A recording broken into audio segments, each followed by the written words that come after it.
The NASCAR season is heating up with upcoming stops in Las Vegas, Phoenix, and at the Auto Club Speedway in Fontana. What is your favorite part of NASCAR Goes West? Favorite part of NASCAR Goes West? The warm weather everywhere we go and the embrace from our fans. Is that two? That's two things. Now, while you're here, do you do like surfing and other things of that nature?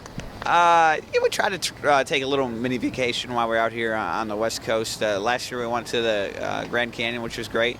I don't know what we'll do this year. No plans as of yet? No plans as of yet. I'm a late planner.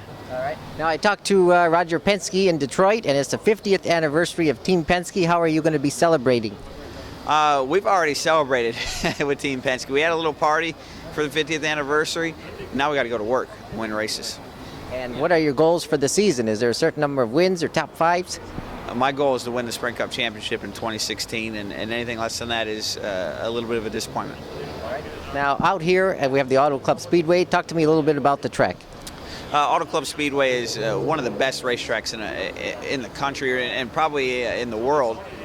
Great facilities, and along with that, the racing group that's really matured to fit our stock cars to where we can run in all different grooves and pass and run side by side. Some great action, I think. All right. We also have Vegas and Phoenix on this swing. Yeah, Las Vegas has been a good track for us. We've won there, very fast. Really the first true mile and a half to get a read for the season. And then Phoenix, really quirky little 1 mile track, short race, a fun race. And I think we're really fortunate because the physical beauty of the area where Phoenix Raceway is located makes for such an incredible setting with the cactus and the mountains. It's very unusual and very beautiful, and so I think it kind of starts with that. And then there's so many things going on, from the brand new Busch Garage, which will have food, beverage, and entertainment all night. It's become a real party destination. Of course, Safeway has an 8,000 square foot grocery store there, so the campers don't have to bring their food and beverage from home. They can purchase it right there on site. And then, of course, the racing, and you get multiple days of racing. And at PIR, of course, I'm biased, but I think the dog leg and the dive bombing in the back is so unique, and it's such an interesting wrinkle to see the drivers have to contend with that, and it produces great drama. And so all of those things, I think, add up for a great weekend of racing. Now, first of all, what are your goals for this upcoming season? I think finish a little stronger each and every week and show up to the racetrack with faster race cars, but ultimately make the chase. We made the chase in 2014 and had a really good season, but in 2015, arguably, we were better. We were better at the racetrack each and every weekend. We had more consistent race cars, and we just barely missed the chase on points, and it gave a lot of motivation to a lot of guys on our race team to make sure that doesn't happen for this year. Very good. Now, what's your favorite part of coming out west here? Just the fact that I'm an outdoors guy, and the weather's so beautiful when we come out here to the West Coast during the springtime, and I enjoy hiking and doing a lot of things like that. So there's a lot of things to do away from the racetrack when you come out to the West Coast. There's quite a few East Coast venues that we go to that we kind of stay trapped in our motorhomes. Yeah. But when we come out west, I spend very little time in my motorhome. I'm usually out and about. Like surfing and other things of that nature? No, just like hiking and being outdoors, playing golf, doing things like that. Just being outside, I really enjoy it. All right, now talk to me a little bit about the Auto Club Speedway here in Fontana. What do you think about that? I've always enjoyed coming to Auto Club Speedway. I think it over the years has gotten better and better for the racing, and you've seen some of our most exciting races happen at Fontana. So we as drivers always look forward to going there because it's a wide racetrack, and it offers a lot of options when you get to the corner as far as where you're going to position your race car. All right, and we also have Las Vegas and Phoenix during the month of March. Yeah, it's always fun to go to Vegas for me. I'm not much of a gambler, but I made my first Cup start at Vegas, so it has kind of a special meaning to me. And then to be out on the West Coast and race at Vegas and Phoenix, both racetracks very unique, very different from each other. It really sets us up for the remainder of the season for kind of having an idea of where we stack up against our competition. We're coming up to racing season. Give us a preview of what the fans can expect.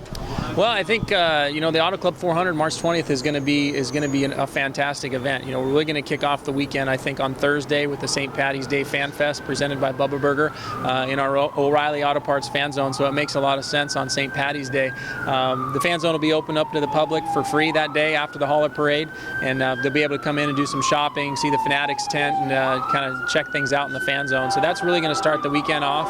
Of course, on Saturday we'll have the Xfinity Series race, and on Sunday the Auto Club 400. But we've got Switchfoot that's confirmed for the musical entertainment.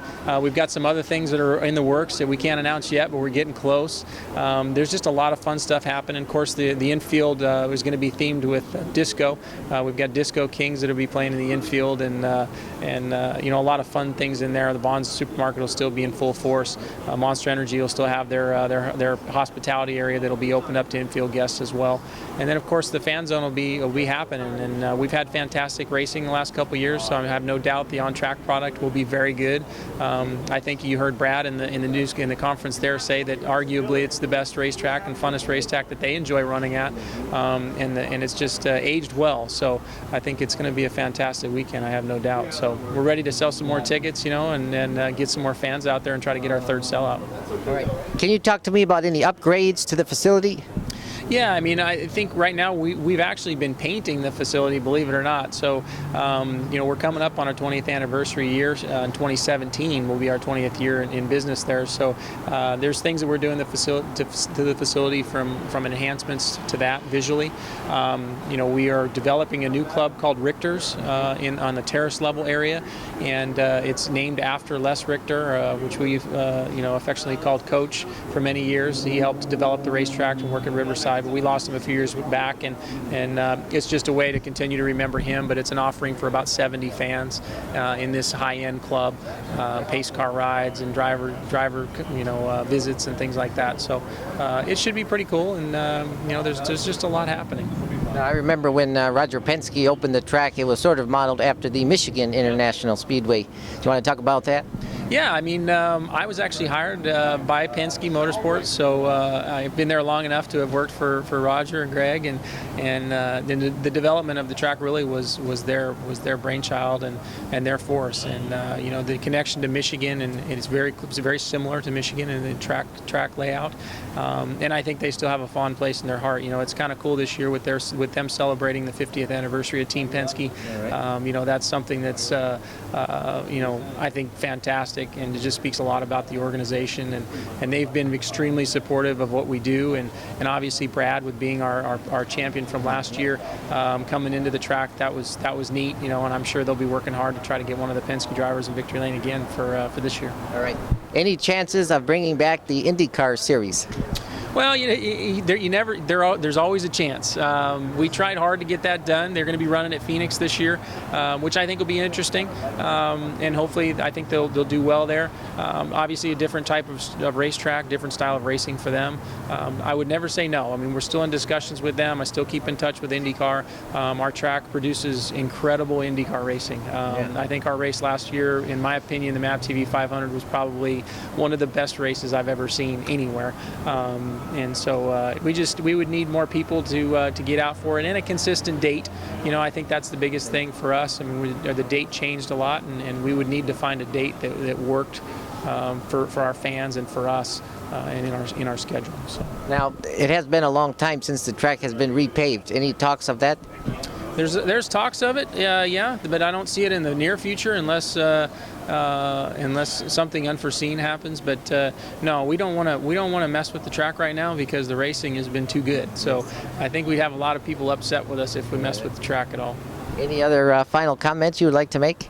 No, I really like to thank the Southern California race fans. I think a lot of people forget how rooted we are here in motorsports. We have a lot of fans. Obviously, there's a lot of choice of things to do and things you can spend your money on here in Southern California. And I think every time we get a packed grandstand for the Auto Club 400, we're humbled by it because we realize people have chosen to come spend their day with us, and we're going to work hard to make sure they have a fantastic day. All right, very good. Thanks so much. Nice talking with you today. Thank you. How in the world are you going to be back in the car by that race? And then he wins Sonoma, literally like 3 weeks after he was back in the car, where we all thought his left foot was going to be troublesome for braking. And I finished second to him that day. It was great to let him win. You know, that's what I was trying to But to see him power through the recovery. I mean, Denny's had surgeries, Tony Stewart's had his surgeries, and Kyle powered through this like nobody else, and he was on his own planet when he came back. When that 18 car was dialed in. And his wife fed the baby in that process. And yeah, to have Braxton and Samantha there, I mean, it was a wonderful time to have that type of injury for the family side of it, but then he capitalized on it when he came back. He was strong, the team was ready. Aric Jones did a good job to help that team develop, and boom, there they were in the chase. They were flawless. All right, so it's a hashtag NASCAR Goes Oh, and West. I'll be happy if Kurt wins the second time. Go ahead and talk to me about the upcoming season out there in Las Vegas. Well, it's going to be a great season, and certainly the first weekend in March it kicks off NASCAR Goes West, and we're excited to have the Cobalt 400 and the Boyd Gaming 300 on Saturday. So it should be a great weekend of NASCAR racing. We'll have the World of Outlaws in town. We've got the Neon Garage where fans can get the kind of access at Las Vegas Motor Speedway that they can't get at any other track on the circuit. And they can watch the teams and the drivers as they prepare the cars, get ready for battle. And the Neon Garage certainly offers another element that really makes NASCAR racing great. Can you talk to me about any upgrades to the facility within the last year? Well, we're having our 20th anniversary this year. Not so many upgrades. We've got a new hospitality area. We've got a new RV area. Certainly those are upgrades. Right now we're excited about this new package. It's going to make NASCAR racing even more competitive than it's been in the last couple of years. And so this new downforce package is going to be very interesting to watch how the racing unfolds. And we're just very excited about the upcoming season. Can't wait until the first weekend in March. We've still got some tickets available for those fans who might be looking for something fun to do.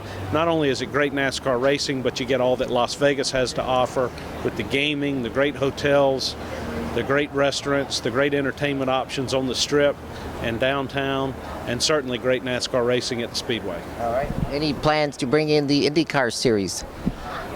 We talk to the IndyCar people occasionally. They certainly have got a standing invitation to make a decision on if they ever want to come back, and we'll be interested to see as time goes on if they ever express more interest. All right.